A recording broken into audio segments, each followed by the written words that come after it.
Why would professional golfers, people who spent their entire lives trying to win alone, suddenly agree to share the spotlight?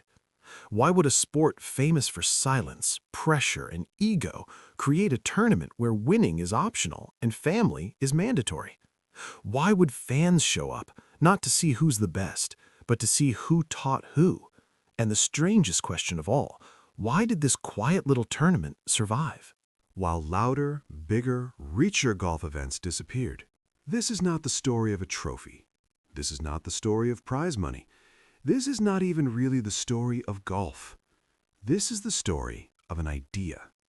And once you understand this idea, you'll understand why the PNC Championship feels different even before the first ball is hit. But to understand it, we have to go back to a time when this tournament wasn't supposed to matter at all. Imagine golf for a second. Not highlights, not crowds, not slow-motion swings, just the idea of golf. One person, one ball, one quiet moment. Golf has always been a lonely sport. When you win alone. When you lose alone. That's how golf has always worked. And for a long time, that's exactly how people liked it. So when a new tournament quietly appeared in 1995, it didn't look revolutionary. It didn't look disruptive. It didn't look important. It was simply called the Father-Son Challenge. No dramatic name, no bold promise, just a description. A father, a son, playing golf together. At first glance, it almost sounds small, too small. Because in a sport built on proving yourself, why would anyone care about playing with someone else? But that question is exactly why this tournament existed. The purpose was never to find the best golfer. It was never about ranking. It was never about dominance. The purpose was family. That's it. Not family as a slogan, not family as a marketing word, actual family. Parents and children sharing the same course at the same time. In a sport where generations usually stay separate, this event put them side by side. And that alone was a strange idea.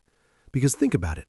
In most professional sports, parents are remembered after they retire.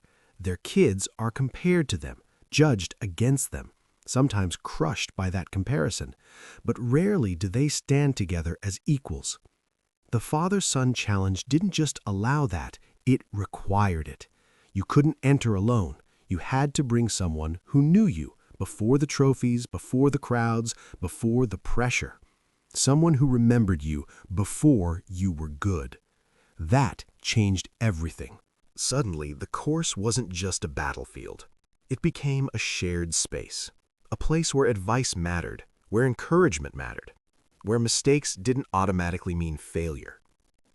And the format quietly supported this idea.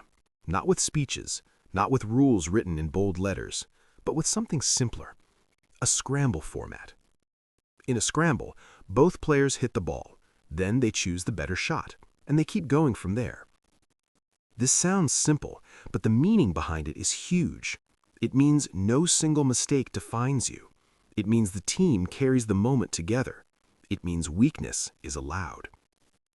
And then there was one more decision that revealed how carefully this tournament was designed. The tee boxes were adjusted by age and skill. That might sound technical. It's not. It's emotional. It meant younger players weren't overwhelmed. Older players weren't embarrassed. Everyone played from a place that made sense for them. This wasn't fairness. This was empathy. Every detail pointed toward the same idea. This event wasn't trying to test limits. It was trying to protect relationships. And slowly, something interesting happened. People stopped watching this tournament to see who would win. They watched to see how people behaved when winning wasn't the only goal. They watched how parents talked to their kids after a bad shot. They watched how kids reacted when their parents missed. They watched small moments that never appear on scorecards. Over time, the event evolved.